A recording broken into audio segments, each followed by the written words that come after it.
Muy bien, alumnos, continuamos acá en la página del profesor, en el canal del profesor Mancilla, Mancilla Carlos. Estamos viendo el tema de las sombras. En este caso vamos a ver cómo se proyectan las sombras adentro de un local, en el interior de un ejemplo de un living, puede ser, en donde vamos a practicar. Entonces tenemos acá una perspectiva, una parte de la perspectiva del punto de fuga, de un punto de fuga, en el cual determinamos una línea de horizonte bastante alta, por lo que están viendo, y el punto de fuga lo determinamos también a esa misma altura de la línea de horizonte. Por lo tanto, nosotros lo que vamos a ver acá, vamos a proyectar, digamos, a partir del punto de fuga, todas las líneas de lo que sería el muro, el piso, la parte del piso, y por sobre todo saben que estas van en forma horizontal. Bien, estas son las líneas que utilizamos para realizar el trabajo este. Bien, por lo tanto, estas es la que tendríamos que, vamos a desactivarla porque en este momento ya no la necesitamos. Bien, entonces lo que nosotros necesitamos es proyectar a partir del punto de fuga, vamos a proyectar los límites de las sombras propias y las sombras arrojadas. ¿Y cómo lo determinamos? Bien, por eso para no llenarlos de líneas, lo que vamos a determinar ahora sería los puntos donde yo estoy proyectando cómo determinamos las sombras.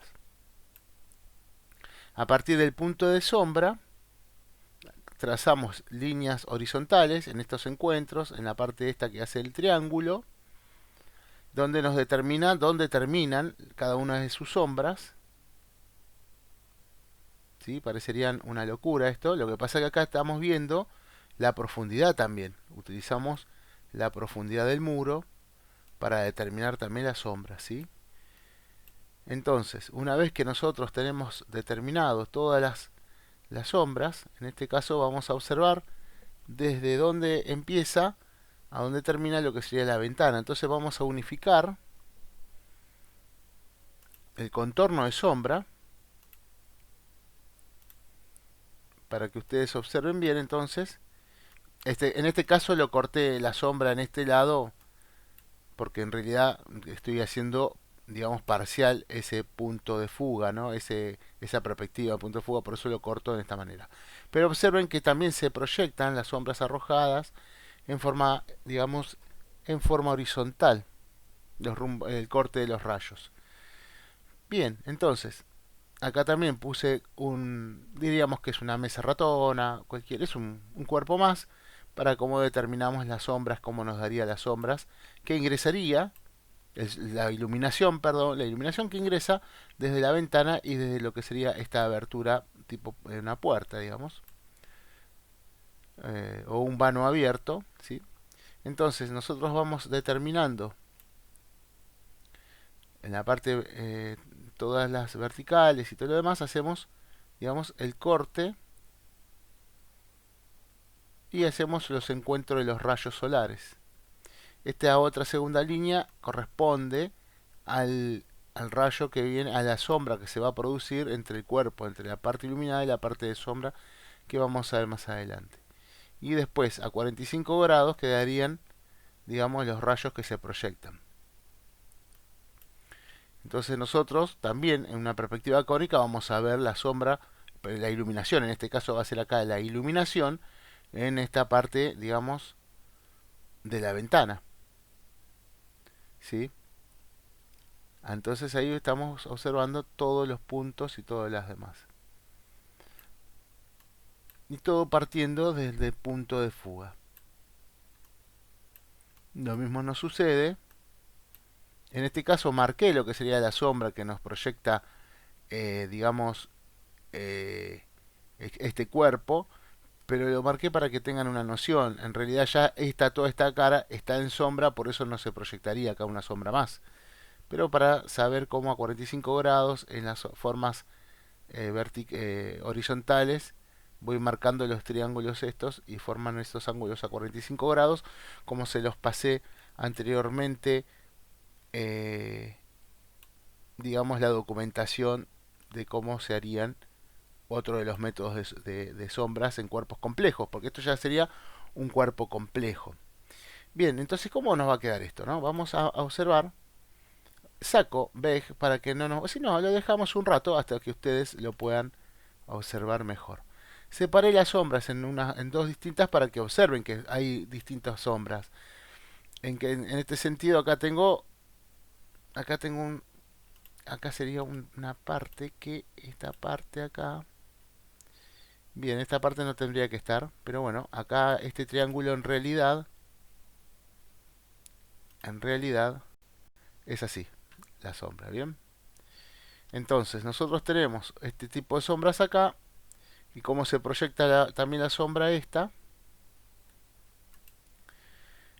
Así vamos observando bien todo. Y vamos a volver a activar las dos sombras para que quede más claro ahí. Entonces, acá lo que tendríamos sería la parte de acá, me falta marcar la sombra, que ahora después se la marco. La sombra que también me da en esta cara. Lo que tendría que quedar activada para que ustedes comprendan más sería esta parte. Y entonces tendríamos las sombras.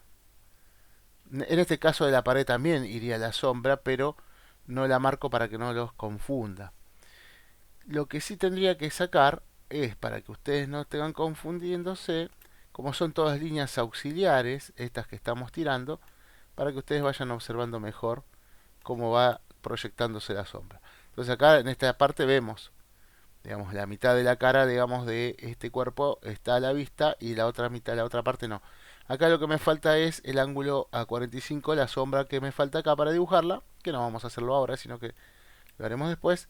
Y me faltaría acá la sombra de este pedacito acá y la otra sombra que da tanto en el antepecho como en el triangulito este donde se ve la sombra. También vamos acá a dejar escrito ya las definiciones y los lugares para que ustedes tengan más herramientas. ¿Y qué nos dice?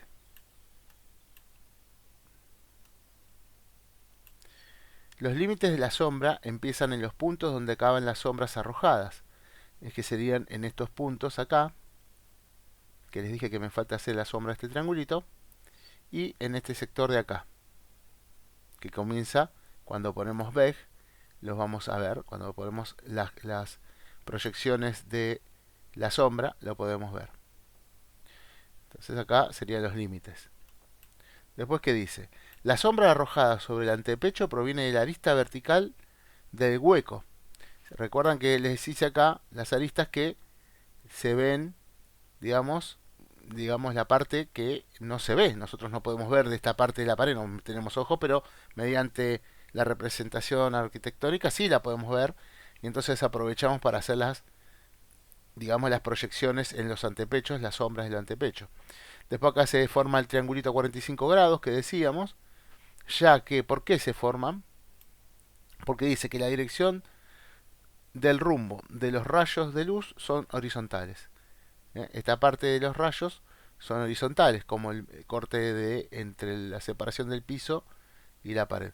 Por lo tanto, es lo que está hablando. Y después, los límites de estas sombras son paralelos a las aristas que las proyectan y por lo tanto convergen en el mismo punto de fuga. ¿Sí? Sería este va al punto de fuga y esta línea también de sombra va al punto de fuga. Lo mismo nos está sucediendo en estas partes, donde empieza y donde el antepecho y el dintel de la abertura, en este caso, corresponden al encuentro entre el horizontal de la proyección de la ventana y el punto de fuga. Y así se van formando cada una de las sombras o las aristas de sombras para después sí demarcar todo lo que sería la sombra general. Bueno, con esto más o menos es para que ustedes vayan observando cómo esto nos va a dar ideas, las sombras o las iluminaciones. También acá podemos hablar de que estamos diciendo también iluminamos, cómo entraría el sol, cómo entraría la iluminación externa hacia el interior y cómo podemos, esto nos puede ayudar, nos da más herramientas para el diseño arquitectónico. Así que los puntos de fuga y las perspectivas de punto de fuga también nos sirven para ello, para aplicarlos tanto en las sombras como en la iluminación. Bien, por ahora con esto terminamos por este momento lo que sería esta parte de sombras arrojadas y sombras